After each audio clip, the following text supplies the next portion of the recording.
wanted to be with Molly. No, that's not it. You wanted Molly. You were engaged to another. I did not. You wanted Molly. You engaged Molly. I did engage Molly. You're right. I admitted that. I look at my daughter every day and realize that she doesn't have a mother because of what I did. When a man of God's wife was shot, he said it was simply an accident. But was he telling the truth? Hello, true crimerers. This is the case of Janet Tillman. Viewer discretion is advised.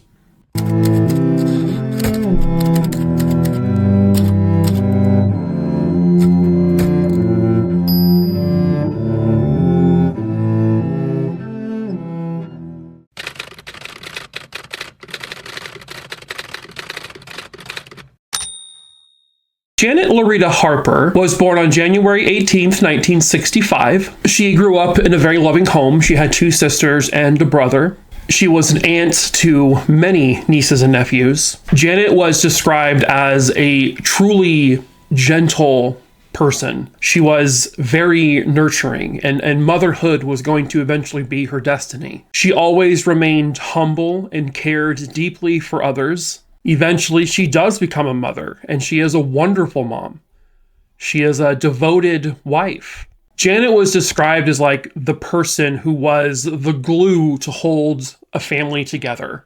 Without her, the family may crumble. And Janet was truly a woman of God. She very much was very proud of her faith. At one point, she meets a man named Tim Tillman. The two of them hit it off, and sometime in the early to mid 80s, her and Tim, they get married. By all accounts, it looks like a very normal, very happy marriage. They seem to be madly in love with one another. They share their love of God. Tim Tillman eventually is a pastor. He becomes a pastor.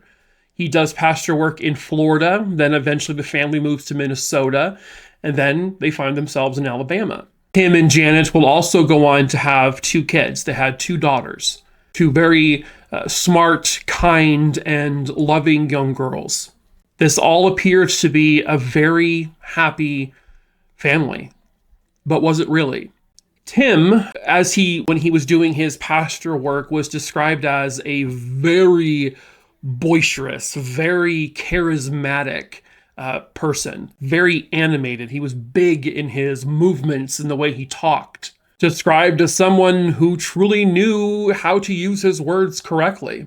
Tim Tillman made going to church fun for people. He made it almost entertaining. He was a very inspirational guy.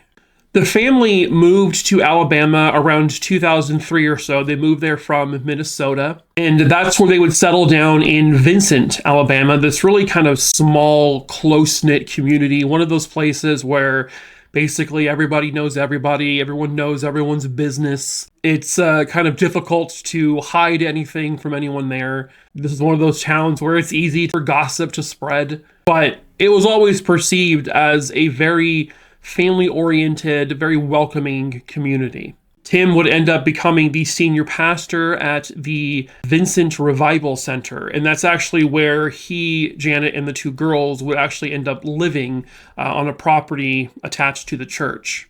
Tim Tillman, as a pastor, he definitely tried to make himself appear to be a very charitable guy, that he was there to help the community. Not just his community, but others. When Hurricane Katrina came, he was adamant about starting some kind of fundraiser or something in order to help the victims of Hurricane Katrina. And that's when he came up with the idea to do these turkey shoots where you would pay for 1 shell and you would shoot at a paper target with a turkey on it, so not real turkeys. He organized 3 of these events to happen between the end of September and mid-October of 2005. On the 3rd event, one of the people using one of the shotguns said that a particular shotgun had jammed. And this person said, "Oh, I'll bring it home to my house. I can fix it. I can unjam it, no problem." However, Tim Tillman respectfully declined that. They were all his guns. And he said, "I would rather have all of these guns at home safely in a very safe spot. So I will take it home." And so at the end of the event, Tim and Janet would collect the guns, and they get back to the property where they were living. And what Tim describes happening next is this. He and Janet walked into the house, and they were going to be putting the guns underneath their bed in their bedroom. Janet walks into the bedroom first, and Tim, while holding 2 or 3 of these shotguns, would walk in right behind her. He claimed that one of the shotguns, I believe it was the one that was supposedly jammed, struck the door, and the gun just went off. And when it did, it fired a round directly into Janet's back. She collapses to the ground. There's blood everywhere. Tim calls 911 immediately, and fire, rescue, and police arrive, but unfortunately, it's too late. Janet Tillman is pronounced dead at the scene. She died from a single gunshot wound to her back. This all happened during a very busy time because the church and the function was still technically ongoing. This was the middle of the day or towards the early evening. And there were a lot of people around who heard the commotion, and other people kind of were able to help the best they could. And then there would be witnesses who would attest that one of the guns had been jammed and was not working properly. When police analyzed the scene and after the coroner did their exam, it did appear that this truly was an accidental shooting, that it could happen. The way Tim said it happened, it was possible. Is it incredibly likely? Not necessarily, but it can happen. But they were almost ready to say, all right, this was an accidental shooting, call it a day. But Janet's family did not agree with that assessment. They did not think that this was an accident. They were thinking that Tim deliberately shot Janet in her back. But how can that be? Tim Tillman is this super respected pastor. Everyone in this community loves him. He has been nothing but kind and caring to his parishioners. He appeared to be a loving husband and a fantastic dad. But that was the surface. That's what people saw. What the people didn't know is that just prior to moving to Alabama, the family was living in Minnesota. Tim, I think, was doing pastor work there, but he was also working a secondary job. I think he was working at a police station or a courthouse where certain people would be booked there. And on one occasion, a sex worker was booked and then was released. Tim offered to take this sex worker home, and she said, okay, that's fine. But instead of taking her home, he drives to a secluded location where he then forces her to give him oral sex.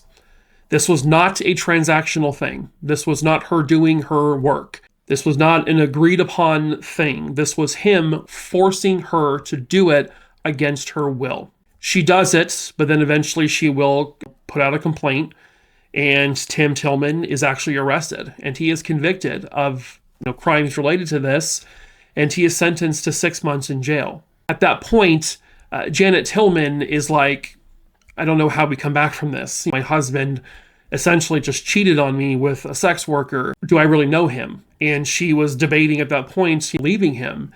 So she contacts family who lived in Alabama, and she says, can me and the girls please come stay with you guys, because we don't know what to do now.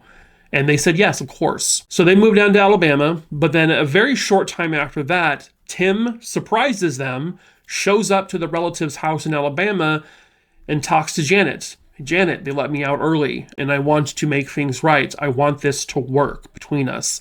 I want to fix this. I want to apologize. Janet Tillman is a very accepting person. She is a very forgiving person. She is someone who has a lot of hope, and she had hope that this marriage could find its way back again. But most importantly, Janet wanted her 2 girls to have their father. That was very important to her and to the girls.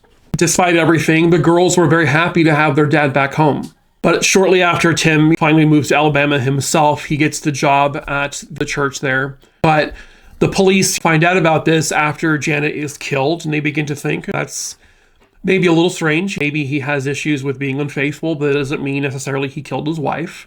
But as they dig into him deeper, they found some more things. A few months prior to Janet's death, they uncovered that Tim had begun a relationship with another woman online. She lived in a different state, And apparently they talked all the time. Tim told this woman, I have divorced from my wife and I would love to be with you. It even got to a point where Tim went to physically visit this woman. And this was in Washington State. What Tim told her was that he was a United States Navy officer. He actually went out and bought a fake outfit and he dolled it up with all the accolades, and he told her that he was in the Navy. He wasn't. He had never served a day in the Navy. He had never served a day in the United States military at all. This was stolen valor. So not only did he tell her a lie about what he did, he also lied to her that the divorce was already done. 2 months prior to Janet's death, while he is still married to Janet, he proposes to this other woman. She accepts. Again, she is under the impression that he is not currently married. At that same time, he tells her, and this is concerning because of what eventually happened, he tells her, I would love for you to be a mother to my two girls. It's sort of given the impression that Janet may not be in the picture much longer. So Tim makes regular visits to Washington State to visit this woman. When he does so, he is telling Janet that he is going on some sort of church retreat, and he needs to do this.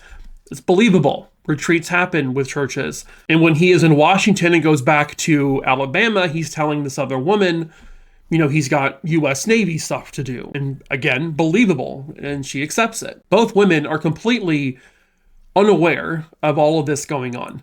When police found out that he proposed to this woman and he said, I would love for you to be a mother to my two girls, that was a giant red flag. Because when they looked into it further, there was literally no divorce happening. There was no paperwork drawn up. There were no legal documents. The divorce was not even in the beginning processes of happening. So when they heard about this proposal and this, wanting to be, the mother thing, that told them that that's a motive for Janet to not be alive anymore. Because you can't just get married to another person in this country. You just can't, you can't do it. And so the only other way he could marry this other woman without divorcing Janet is if she's gone forever. But there wasn't enough evidence to suggest that the story he told was a lie. And there really just wasn't much they could do. Fast forwarding to January 31st, 2006, police discovered that Tim had deposited a check that was payable to Janet Tillman. He put it into an account with Janet's name on it, and it was signed with Janet's signature. The problem? At that point, Janet was dead. Who signed it if Janet was no longer here? Tim did. He forged Janet's signature, took this check from a loan, and put it into Janet's account. And then he used it. When police asked him about this, he's now in another state now, by the way. I think he's back in Florida when they find this out.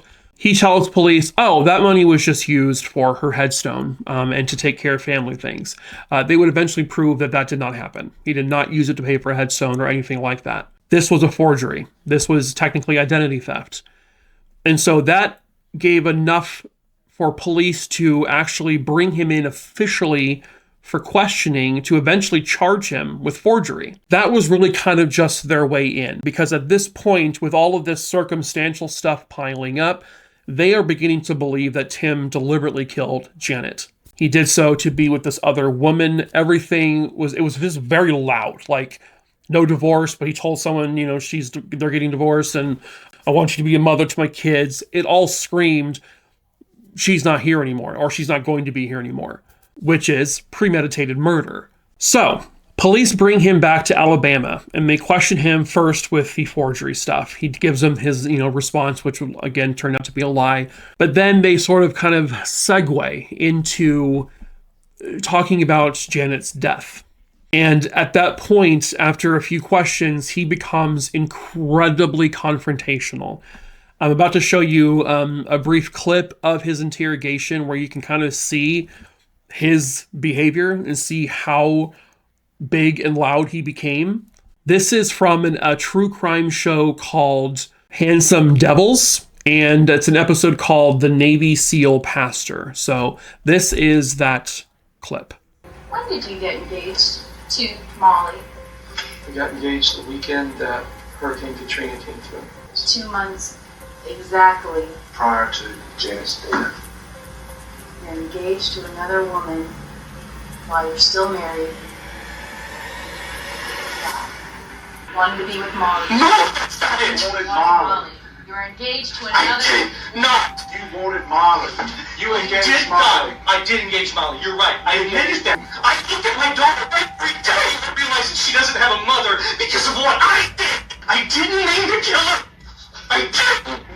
No, I didn't. You wanted Molly to be your new mom. No, that's not it. Is it? No, it's not. You That wanted is- Molly. Nobody blames me but me.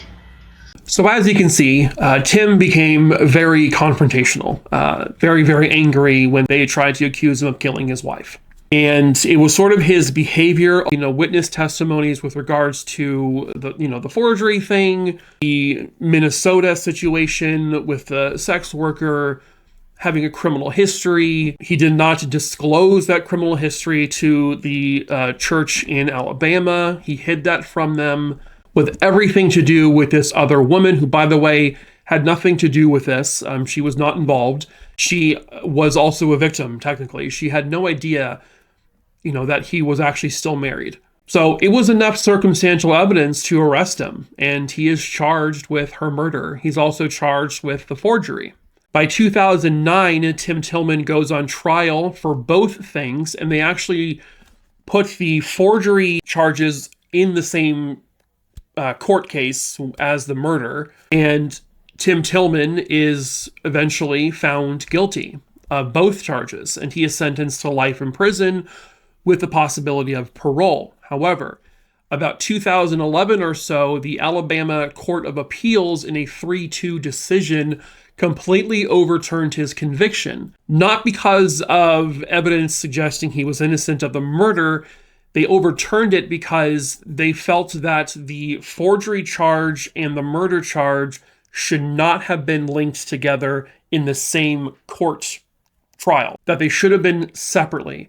The prosecutor, however, stated, I think correctly, that the forgery charge goes into what his plan was. I think it's actually evidence of his culpability in her death. Just very flippantly, basically taking money that was meant for her and taking it for himself through this, forgery thing. At any rate, the Court of Appeals ordered another trial for the murder portion of it. He goes on trial again. Once again, he is found guilty of Janet's murder. The defense put up witnesses who stated that the story he initially told could have happened. However, the jury also saw interrogation footage where Tim Tillman changes his story multiple times about how it happened. First, they see that he said it was a bump against the door, the gun went off. Then he says he was holding the guns at waist level when one of them dropped and it fired. Then he says, I was holding the guns at chest level and it dropped and it fired. Then he says, the gun just slipped out of my hand and it fired. He kept changing these slight little details about how it happened. Again, while it was technically possible to happen, they were not able to prove, the defense, that that is what happened. The more likelihood is that trigger was deliberately pulled while it faced towards her. And I think even the trajectory of the bullet went in at an angle that would not make sense had he dropped the gun, that it fell at kind of an angle and shot upwards towards her. It would have fired, directly. And so that means someone had to be holding the gun and pulling the trigger. They also would suggest that he did it at that time of day on purpose because he knew there were a bunch of people there that all saw them loading up these guns and, holding all these guns, and to kind of corroborate, this could have, he accidentally dropped a gun. He was holding several of them and they probably fell and then it went off. They had people said, the gun was jammed. It looked like it was jammed to me. I offered to fix it, but he said no. And so again, while there isn't any physical evidence like DNA or fingerprints, or because obviously the fingerprints are going to be on the gun because they're his gun. The fingerprints are in the house because it's his house. His DNA is all over the house, So they had to rely solely on circumstantial evidence and everything he did with regards to the other woman and the way he kind of behaved and acted after Janet's death. So that is why he was convicted again, and he was sentenced to life in prison. He does have the option for parole. It doesn't mean he'll ever be released, because typically what they look for is a person who shows remorse and a person who shows that they, or admits that they did it. And he swears up and down he didn't do it. And, you know, if he sticks by that story, he shows no remorse or anything like that, he may never get released, which honestly should be the best thing, that he just stays there forever. You know, if he's willing to kill the mother of his children and remove the mother from their daughters' lives permanently just to be with another woman, which I think he eventually married for a brief amount of time, like, that's a monster. Just casually plan the murder of your wife and taking that away from your kids. I mean, that's sick. And he is exactly where he needs to be. And hopefully he's there forever. Janet doesn't get to watch her girls graduate high school. She didn't go off to watch her girls go to prom or, you know, get married and start families of their own. She didn't get the opportunity to be a grandmother, something she probably would have been so amazing at. He took that from everyone. And so in the end, in my opinion, Janet Tillman got the justice she very rightfully deserved.